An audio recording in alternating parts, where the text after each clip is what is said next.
Livro 74, Ideal Espírita, publicado em 1963, ditado por espíritos diversos, psicografado por Francisco Cândido Xavier e Valdo Vieira. Orar e perdoar, de Emanuel. Como poderá alguém manter a própria consciência tranquila sem intenções sinceras? De igual modo, poderemos indagar: como sustentar o coração sereno durante a prece, sem análise real de si mesmo? A oração, para surtir resultados essenciais de conforto, exige enfrentemos a consciência em todas as circunstâncias. Intenções estranhas e sentimentos propositalmente viciados não se conciliam com o clima favorável à segurança de espírito. A coexistência do mal e do bem no íntimo do ser impossibilita o estabelecimento da paz. Sentimentos odiosos e vindicativos impedem a floração da espiritualidade superior. A Deus não se ilude. E a oração exterioriza a nossa emoção real. Dessa maneira, sem a luz da harmonia e do amor, não perceberemos a resposta celeste às nossas necessidades. A lei não se dobra às nossas fraquezas, porque a vontade divina não pode errar com a vontade humana, competindo-nos o dever de adaptarmos-nos aos excelsos desígnios. Atenta, pois, para as diretrizes que imprimes às tuas preces, na certeza de que o perdão deve ter presença invariável em todos os nossos atos para que as nossas petições encontrem livre curso, na direção de Deus. Erros, de André Luiz. Se você fez um erro, admita-o claramente. Não fuja aos resultados. Suporte com humildade os remoques da crítica. Não acredite que você possa, de imediato, sanar a brecha em torno de seu nome. Entretanto, não se ponha a chorar, inutilmente, porque esse não é o seu primeiro erro e nem será o último. Levante a cabeça e recomece. Demonstre sinceridade no reajuste. Inicie a tarefa das boas ações, na escala que lhe seja possível, distribuindo parcelas de você e de sua influência, a quantos você possa ser útil, porque toda vibração de agradecimento funciona por material de reparação. Trabalhe, ajudando sempre, na certeza de que o trabalho honesto, com o tempo, dissolve toda mágoa e apaga toda censura. Mas não torne a incidir no mesmo erro, porquanto quem sabe, de antemão, a falta que comete, em verdade, não se encontra na armadilha do erro e sim está manejando, conscientemente, a armadilha do mal. Vem aí, de Valério. A jovem casara-se com o homem amado, contudo, não suportava a sogra. A nobre dama recebia da nora injúrias, remoques, humilhações. Não podia acariciar o filho, sob pena de ver-se repentinamente insultada. Não conseguia trabalhar, coagida pelas críticas incessantes. Se tentava explicar-se, era interpretada por descortês. Se doente, era obrigada a sofrer pesado martírio para que o filho não sofresse mais que ela própria. Aproveitando-se de viagem longa do esposo, que se ausentara em serviço, a nora expulsou a velhinha numa noite de frio rude e com tanto desconforto perambulou a infeliz que voltou a casa, depois de 5 dias, simplesmente para morrer. Anos rolaram entre as saudades do filho e as queixas da esposa, que nunca se reconciliara com a sogra. Entretanto, chegou o dia em que a nora também desencarnou e ao perguntar pela sogra veio a saber, espantada, que ela estava em seu próprio lar. Reencarnara-se, desde muito, e recebera-lhe extremo carinho na posição de filha caçula, tendo ficado na terra, como apoio afetivo do próprio pai. Não vale o cultivo da aversão de qualquer natureza, porque todo o universo vive equilibrado na lei do amor. Quando você estiver a ponto de odiar alguém, não se esqueça de que a reencarnação vem aí. Deus pode, de Meimei. Não fales, não posso, e nem digas, desesperei.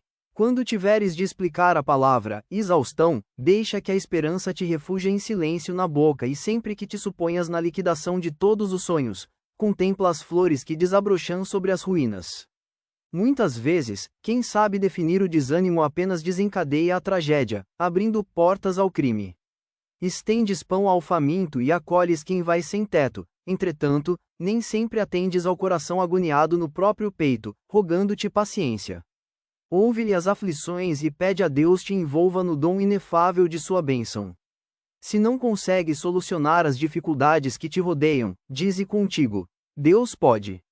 Se incapaz de empreender a alteração necessária ao próprio caminho, afirma em tua alma: Deus pode. Se impossibilitado para corrigir a quem amas, asseveras de novo: Deus pode. Se inabilitado para extirpar a angústia que te alanceia, medita em prece: Deus pode.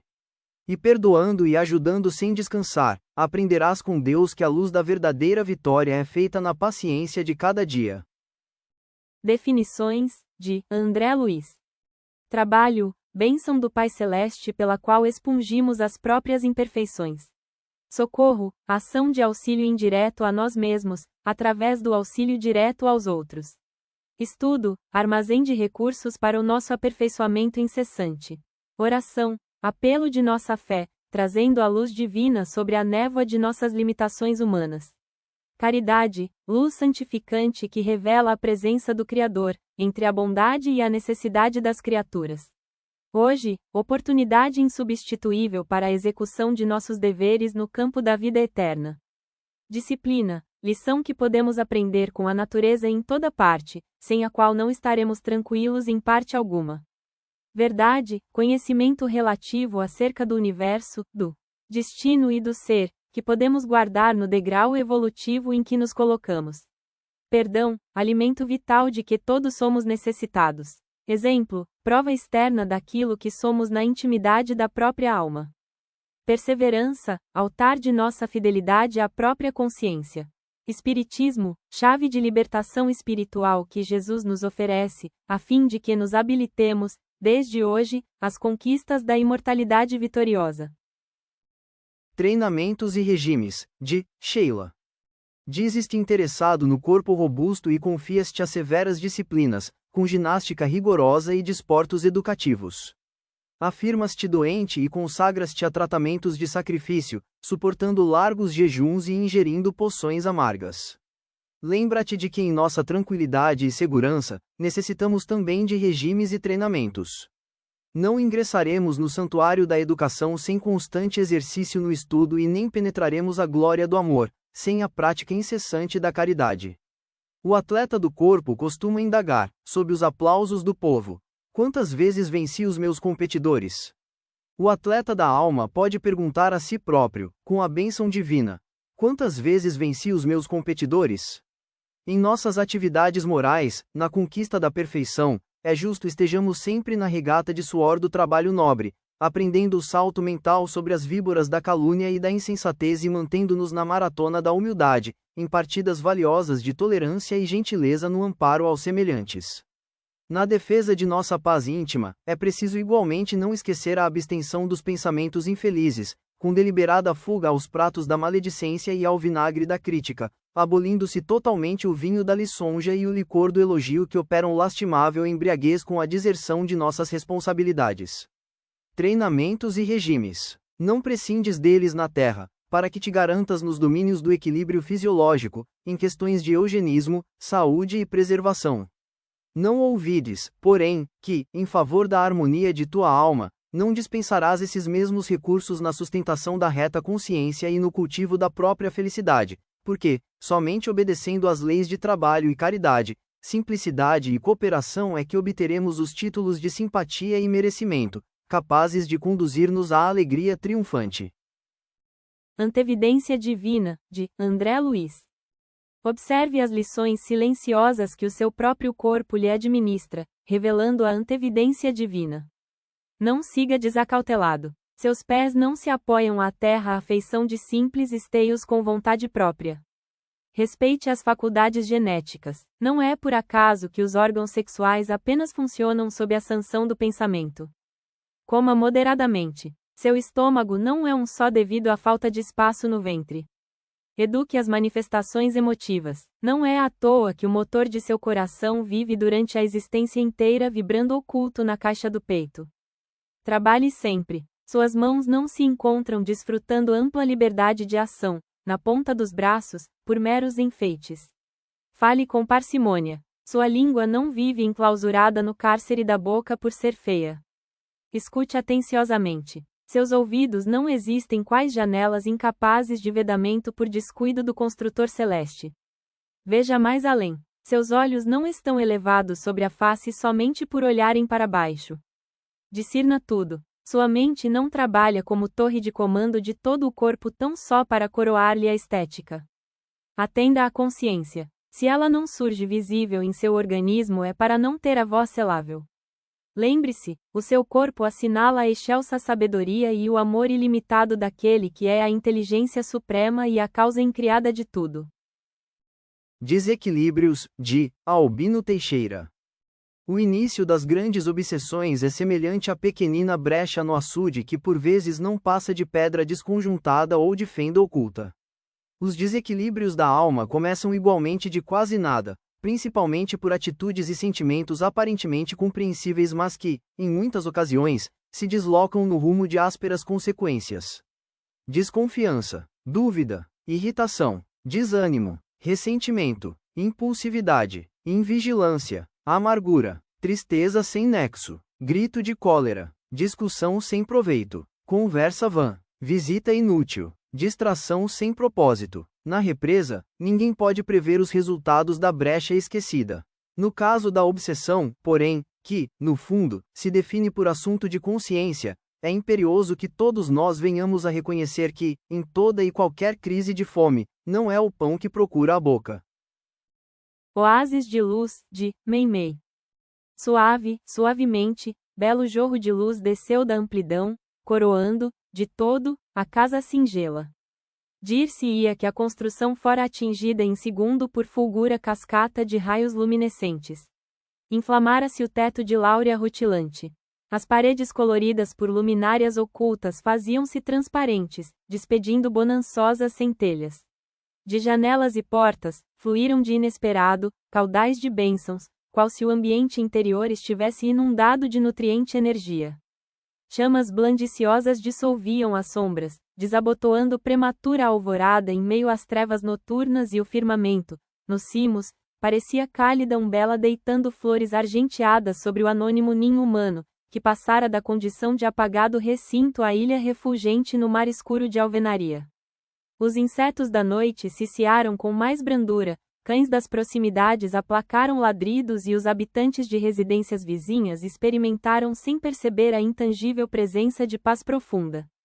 Contudo, na intimidade doméstica, acentuava-se, deslumbrante, o painel festivo, qual se varinha mágica fizesse nascer de pessoas e coisas, balsâmicas radiações de entendimento e simpatia.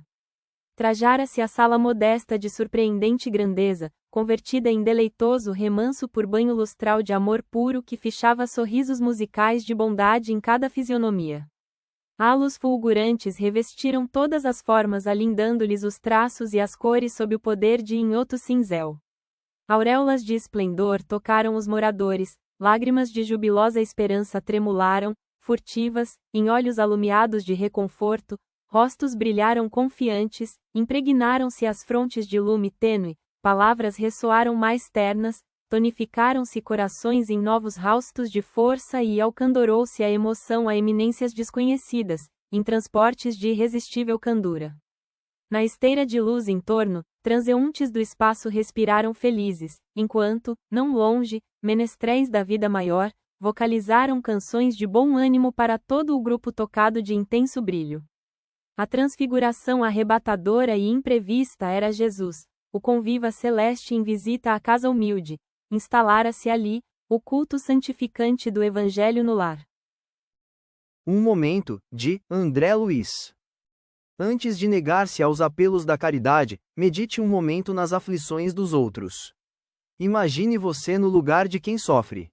Observe os irmãos relegados aos padecimentos da rua e suponha-se constrangido a semelhante situação. Repare o doente desamparado e considere que amanhã provavelmente seremos nós candidatos ao socorro na via pública. Examine o ancião fatigado e reflita que se a desencarnação não chegar em breve não escapará você da velhice. Contemple as crianças necessitadas lembrando os próprios filhos. Quando a ambulância deslize rente ao seu passo, conduzindo o enfermo anônimo, pondere que, talvez um parente nosso extremamente querido, se encontre a gemer dentro dela.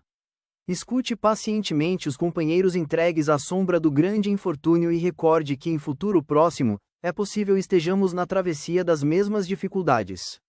Fite a multidão dos ignorantes e fracos, cansados e infelizes, julgando-se entre eles e mentalize a gratidão que você sentiria perante a migalha de amor que alguém lhe ofertasse. Pense um momento em tudo isso e você reconhecerá que a caridade para nós todos é simples obrigação. Entre as rotas do mundo, de Maria Celeste. Admira o trabalho do vento que desmancha a névoa a perambular no caminho. Os raios caniculares do sol que alcatifam o horizonte, jorrando reverberações de ouro em chamas. A leve poeira de pólen das flores que se eleva a dançar pelos ares fertilizando a campina em ondas de encantamento. A brisa cantora, amansando as vagas espumosas e multicores no escachoar das catadupas, em sons dispersos. O perfume que habita o seio da rosa ou que denuncia o fruto amadurecido. As línguas de fogo que lambem o lixo informe, ao rufar das labaredas, em largo cortejo de esplendores. A poalha de grânulos cintilantes da imensidade, receada de astros. Em tudo isso, criações que te não podem passar despercebidas. Há uma ideia básica que plasma, um pendor de bondade que provê, um toque de beleza que amesiza. Tudo isso fala em amor, amor de Deus, o princípio da caridade em todos os idiomas. Quanto recebes da vida sem despenderes um só cêntimo? Tais espetáculos a natureza oferece pelo contentamento maternal de ver-te feliz em seus dons inefáveis. É o bem pelo próprio bem que Deus nos endereça. É o bem que se faz por simples prazer. O sol, o vento ou a água nada reclamam. Ensinam-nos a amar sem nada pedir, a amar sempre sem exigir coisa alguma. Segue assim a celeste orientação entre as rotas do mundo. Atende a todas as escudelas de pedintes, por onde passes, mas não te satisfaças apenas com isso. O irmão comum é nosso próprio familiar. Deixa que a emoção te tanja as fibras da alma em 1000 tonalidades de carinho, diante da eloquência de um sorriso infantil, da aflição de uma lágrima da velhice, da impetuosidade ou da incerteza de um olhar da juventude. O exemplo é o mais poderoso ímã do espírito. A necessidade marcha em rodízio de vida em vida, de destino em destino. O dinheiro e as posses do corpo, ao fim da viagem terrestre, são sempre quais punhados de lama e pó que tentamos reter debalde e que nos escapam, inapelavelmente, por entre os próprios dedos. Aconchega em teu coração os arroubos de fazer o bem pelo prazer que o bem te proporciona com a única ideia preconcebida, a de criar alegria para as criaturas de Deus e dar aos que te rodeiam pelo menos leve parcela de amor do amor infinito que Deus nos dá.